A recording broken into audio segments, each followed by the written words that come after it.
ರಾಜ್ಯಾದ್ಯಂತ ಆರಿದ್ರ ಮಳೆಯ ಆರ್ಭಟ ಜೋರಾಗ್ತಾ ಇದೆ. ಅದರಲ್ಲೂ ಕೂಡ ದಕ್ಷಿಣ ಕನ್ನಡ ಜಿಲ್ಲೆಯಲ್ಲಿ ಭಾರಿ ವರ್ಷಧಾರೆ ಆಗ್ತಾ ಇದೆ. ಮಂಗಳೂರಿನ ಅನೇಕ ದೇವಸ್ಥಾನಗಳು ಕೂಡ ದೇವಸ್ಥಾನದ ಆವರಣದಲ್ಲಿ ನೀರು ನುಗ್ಗಿದೆ. ದಕ್ಷಿಣ ಕನ್ನಡ ಜಿಲ್ಲಾದ್ಯಂತ ಭಾರಿ ಮಳೆ.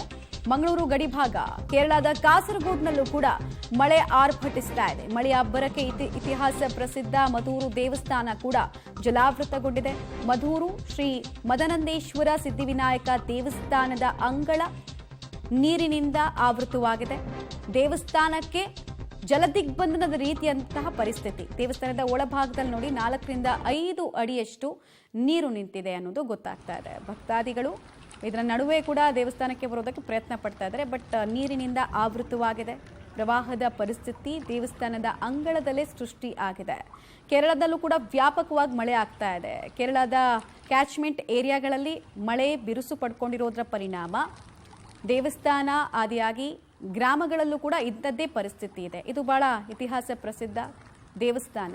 ಸೊ ಈ ದೇವಸ್ಥಾನದ ಅಂಗಳ ಜೊತೆಗೆ ಗರ್ಭಗುಡಿ ಒಳಕ್ಕೂ ಕೂಡ ನೀರು ಹೋಗ್ತಾ ಇರೋದು ತಿಳಿದು ಬರ್ತಾ ಇರುವಂತಹ ವಿಚಾರ. ಮಂಗಳೂರಿನ ಬಹುತೇಕ ದೇವಸ್ಥಾನಗಳಲ್ಲೂ ಕೂಡ ಜೂನ್, ಜುಲೈ, ಆಗಸ್ಟ್ ಬಂತು ಅಂತ ಹೇಳಿದ್ರೆ ಇದೇ ರೀತಿಯಾದಂತಹ ವಾತಾವರಣ ಕಂಡುಬರುತ್ತೆ.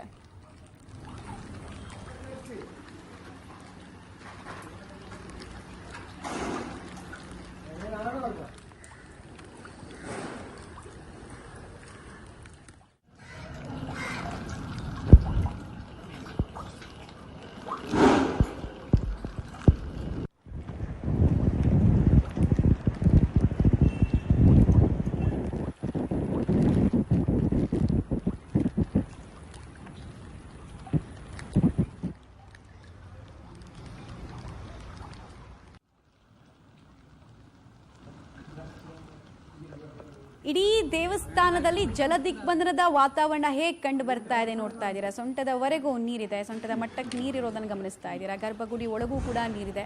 ಎಲ್ಲೆಲ್ಲೂ ನೀರೇ ನೀರು ಅನ್ನುವಂತಹ ಪರಿಸ್ಥಿತಿ. ಕಾಸರಗೋಡಿನ ಪ್ರಸಿದ್ಧ ದೇವಸ್ಥಾನದ ಚಿತ್ರಣ.